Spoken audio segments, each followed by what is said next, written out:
Have you ever wondered what it feels like to be judged before you even walk through the door? That question hung in the air of Meridian Heights Preparatory Academy long before young Malik Johnson first pressed his sneakers against its polished marble threshold. At 14, Malik, African-American, quick-witted, and unfailingly polite, knew all too well that people make decisions about you in an instant. Yet nothing prepared him for how that instinct would follow him from the classroom into the grand lobby of the Seabreeze Palace Resort. It began on a crisp spring morning.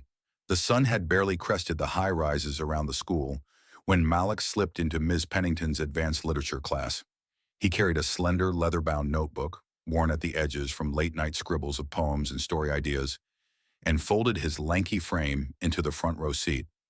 Across the room sat Isabella Fairchild, her platinum blonde ponytail resting against the embroidered crest of her designer jacket. Though Malik and Isabella attended the same elite private school, their worlds rarely intersected. She, the only daughter of the Fairchild hospitality empire, he, the child of a woman who ran her own tech consultancy but had chosen this academy for its promise of opportunity. That morning, Ms. Pennington asked, "Who can tell me how Harper Lee uses symbolic imagery to challenge prejudice and to kill a mockingbird?" Hands shot up. After a few hesitant answers, Malik raised his. He spoke with quiet certainty, explaining how the mockingbird symbolized innocence destroyed by unearned suspicion, drawing a direct parallel to the way society often assumes the worst of those who look different. Even Miss Pennington nodded approvingly, but Isabella let out a theatrical snort, loud enough for her clique of well-dressed friends to turn and smirk. "Must be nice that they let scholarship kids audit our class," she whispered, voice dripping with thinly veiled scorn. Malik said nothing. He'd rehearsed his composure like a shield, calm on the surface, iron underneath. Yet each jibe, each eye roll, settled like a stone in his chest. When the bell rang, he stood and collected his books, leaving Isabella smirking at her handiwork. He didn't retaliate. He didn't need to. He knew his time would come. That weekend, golden sunlight streamed through the glass atrium of the Seabreeze Palace Resort, illuminating an opulent breakfast terrace where umbrellas shaded crisp white linen tables. Waitstaff glided on polished floors, carrying towers of silver trays laden with pastries. At one corner table sat Isabella, draped in silk and pearls, her breakfast orders growing ever more elaborate. She signaled imperiously to a passing server, "Please move the truffle oil from my omelet to the side and bring me more of that champagne-infused grapefruit sorbet. And don't let him serve me anything less than perfection." Meanwhile, Malik approached the same lobby in a sleek black sedan with his mother, Dr. Eliza Johnson, owner of Johnson Innovations and a respected philanthropist. She had reserved the veranda suite weeks in advance to celebrate Malik's recent scholarship award. He stepped out, smoothing his crisp navy polo and khakis, and walked toward the front desk, his head held high. He couldn't see the faint reflection of Isabella's eyes narrowing in the mirrored lobby window. Before he could greet the concierge, Isabella swept into his path, her stilettos clicking a mocking rhythm. "Excuse me," she drawled, voice loud enough for the entire lobby to hear. "What are you doing here?" Conversation stopped. Guests cast sideways glances. One or two whispered behind hands. Malik glanced at her, his features an unspoken question. "This is a five-star resort, Miss Fairchild," he replied calmly. "Unless you expect me to take my reservation elsewhere," Isabella scoffed. "Your reservation? Please, you're in the wrong place. You don't belong here. This isn't a community center." She crossed her arms and waited for applause. Malik's pulse flickered, but his tone remained level. "My mother booked this suite under my name. I'm merely checking in as she requested." Isabella's laughter rang brittle. "Sure. What does your mother do? Work in housekeeping?" Her clever retort drew gasps from the nearest guests. A concierge hovered uneasily. Malik looked at him for confirmation. The official stuttered, "Let me see. Reservation under Johnson. Yes, sir. Executive veranda suite. Top floor." "Early check-in noted." Isabella's smirk faltered. She shot her father, Henry Fairchild, the resort's general manager, a pleading glance across the lobby. He stepped forward, clearing his throat. "Young man," he boomed, "you must have the wrong place. I'm afraid we have no record." He consulted the screen, then glanced up dismissively. I'm sorry. You'll have to wait outside until your mother arrives. He deliberately reached out and touched Malik's arm, steering him toward the exit in a public spectacle. Malik stood his ground. Sir, I'm a guest. Please remove your hand. Guests watched in silence as tension crackled through the marble hall. Isabella's eyes shone with triumphant disdain, convinced the scene would end in her favor. Dr. Johnson, alarmed by her son's absence, emerged from behind and caught sight of the tableau. Her heels tapped purposefully as she approached. In that instant, the power dynamic shifted. The lobby fell silent. All eyes turned to Eliza Johnson, business titan, resort owner, and now mother prepared to defend her son. What happened next would unravel the Fairchild legacy in ways no one could imagine. But first, it began with a question, one you must ask yourself before you judge someone's place. Whose name really matters when respect is on the line? As Eliza Johnson's heels clicked across the marble toward her son, the entire lobby seemed to hold its breath. I have to admit, in that moment I felt a surge of pride for her calm authority. It reminded me that sometimes true power is measured not by volume, but by the quiet confidence with which you stand up for what's right. Henry Fairchild froze mid-step, his grip on Malik's arm slackening as he recognized the stature of the woman advancing. The concierge and bellhop, once poised to follow their manager's orders, exchanged uneasy glances, their professional training colliding with the obvious injustice unfolding. Guests leaned forward, phones in hand, ready to capture a scandal that seemed impossible in a place built on perfection. Eliza stopped a respectful distance from Henry and Isabella. She didn't need to raise her voice. Her presence spoke volumes. Mr. Fairchild, she said, eyes cool and unwavering, I believe you've made a regrettable mistake. She inclined her head toward the reservation screen. My son has every right to that suite, as clearly indicated. I have to point out here that witnessing this felt like watching an avalanche of accountability begin its descent. Once it starts, there's no turning back. Henry's usual arrogance faltered as he glanced at the digital confirmation. Executive Veranda Suite. Johnson. His face flushed. Isabella shrank back, her earlier smugness dissolving into awkward uncertainty. Henry cleared his throat. Madam, I was simply following protocol. But his words rang hollow. Eliza's gaze shifted to the receptionist, Monica, whose trembling fingers hovered over the keyboard. Monica, Eliza asked softly, could you please verify whether my son's early check-in request was noted? Monica swallowed, then nodded as she clicked through the reservation notes. Yes, Ms. Johnson, it's right here. Priority access granted. Guest arrival at 9 a.m. Expedite luggage. Concierge on standby. An audible gasp rippled through the lobby. I couldn't help thinking how easily a single line on a screen can transform assumptions into hard truth. Eliza turned back to Henry. I trust you see the error in removing my child from my own property. Henry opened his mouth again, but no sound emerged. A bead of sweat formed at his temple. The same guest who had watched Malik's steady composure just minutes before now watched Henry's unraveling authority. Isabella, desperate to regain control of her narrative, attempted a comeback. It's not fair. He just looked out of place. People expect... Her voice trailed off under the weight of countless eyes. It was almost painful to watch her confidence crumble, an unspoken lesson on how prejudice corrodes both the observer and the observed. Eliza's expression softened for the first time, if only slightly. You're right, people expect. But expectations based on appearance are not policies, they're prejudices, and they have no place here. Her tone was measured yet firm, a reminder that compassion paired with conviction can topple even the grandest assumptions. Then she addressed the staff. Let's proceed with Malik's check-in immediately. And Henry, she let the syllable hang in the air. I recommend you reflect on your approach.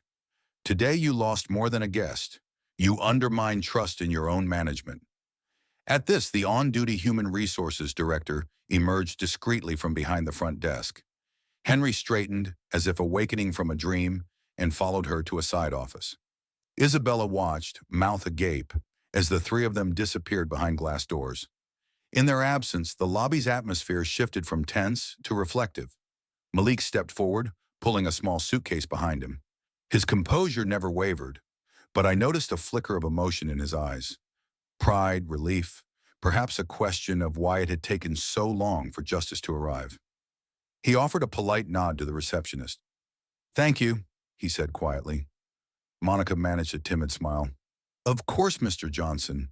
Her voice, though soft, carried a resonance of regained dignity.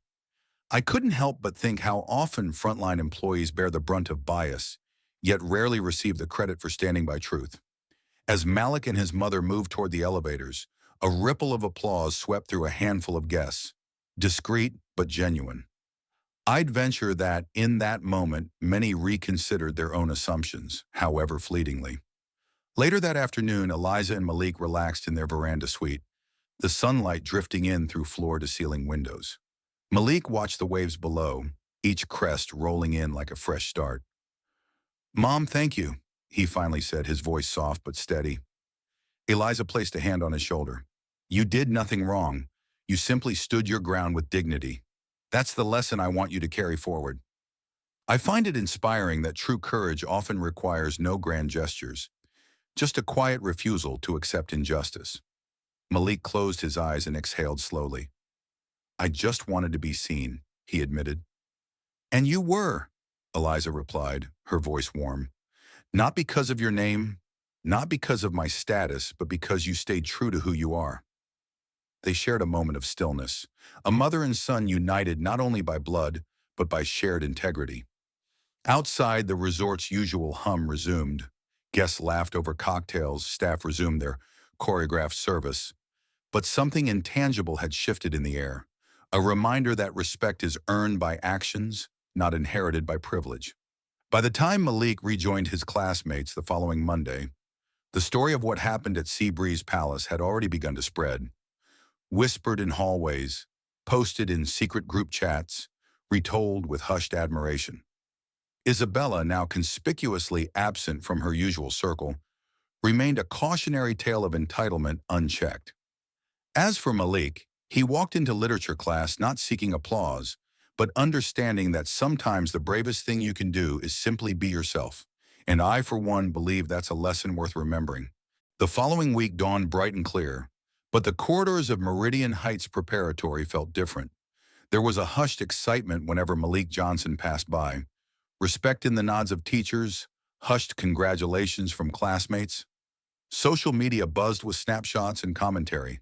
Number Justice at Seabreeze trended among the students, and even some parents shared the video of Eliza Johnson's quiet yet unflinching defense of her son. Meanwhile, the Fairchild name lurked on lips in a tone of incredulity. "Did you hear what happened to Isabella? Her family lost everything," they say. I can't help but feel a surge of vindication for Malik in this, because it shows that sometimes the loudest statements are made by simply standing firm in truth. Isabella Fairchild did return to class, but not to the same circle of privileged friends. Whispers trailed her down the hallway as she clutched her books more tightly, eyes lowered. A few students reached out with tentative apologies. Others simply stared, unsure how to reconcile the once untouchable heiress with the person who had humiliated a child. She nodded a quiet thank you to those brave enough to speak, and then kept her distance. Meanwhile, faculty and administration convened emergency workshops on bias and respect. I like that the ripples of one family's reckoning reached beyond the resort's marble walls to reshape the culture of a prestigious school. In an assembly led by Ms. Pennington, Malik was invited to share his experience. He spoke not of anger, but of dignity. He described how he felt invisible, then seen, when his mother refused to accept injustice. His words, measured, sincere, left many in the audience teary-eyed. Afterward, I caught a glimpse of him talking quietly with Isabella outside the auditorium. She apologized with a sincerity that sounded almost foreign on her tongue. He listened, nodded, and offered her a simple olive branch. We all make mistakes. Whether she accepted it or not, that gesture spoke volumes. That forgiveness can be stronger than revenge. Back at Seabreeze Palace Resort, the fallout for the Fairchilds was swift and public. Henry Fairchild was removed from his position permanently, his name erased from marquee events and charitable boards. Isabella's school tuition was transferred out of the Fairchild Foundation scholarship. The company that had provided her boutique attire withdrew their sponsorship. The Fairchilds, once perched atop unassailable privilege, found themselves navigating the same uncertainties as many. Removal from elite circles, whispers in boardrooms, and the long, slow erosion of entitlement. In contrast, the Johnsons saw an outpouring of support. Eliza was invited to speak at hospitality conferences on inclusion. The resort thrived with a renewed commitment to fairness training that bore her name. Malik was offered an internship shadowing the resort's new diversity and inclusion officer, an opportunity that, just days prior, would have been unthinkable for his classmates. His calm resilience had opened doors for others who, like him, simply wanted to be recognized for their merit rather than their lineage. I think there's something profoundly satisfying in seeing power balanced by principle. One evening, as the sun dipped below the horizon and painted the ocean in rose and gold, Malik and Eliza walked the resort's private boardwalk. He paused, looking out at the water. "Mom," he said, "what do you think people will remember most about this?" Eliza considered. "They'll remember that authority isn't defined by a name on a door, but by actions, what you do when you see injustice." He smiled softly. "I just wanted someone to believe me." "And they finally did," she replied, wrapping an arm around his shoulders. Down below, waves lapped the pilings, steady and reassuring. I felt a swell of warmth imagining that scene. Mother and son united by more than family ties, bound by shared courage and compassion. As for Isabella, I heard she chose a different path, transferring to a school where she volunteered in community outreach, learning firsthand the value of humility. It's a potent reminder that growth often sprouts from the soil of accountability. In the end, the story of racist manager kicks black boy out of the hotel isn't just about a confrontation in a lobby. It's a testament to what happens when dignity meets denial, and dignity wins. It's about a boy who refused to be erased, a mother who refused to be silent, and a world forced to reckon with its own assumptions. So, I leave you with this. Next time you see someone who looks out of place, ask yourself, whose story are you missing? Because sometimes the truth you overlook is the very thing that can change everything. And that is the moment when prejudice itself checks out.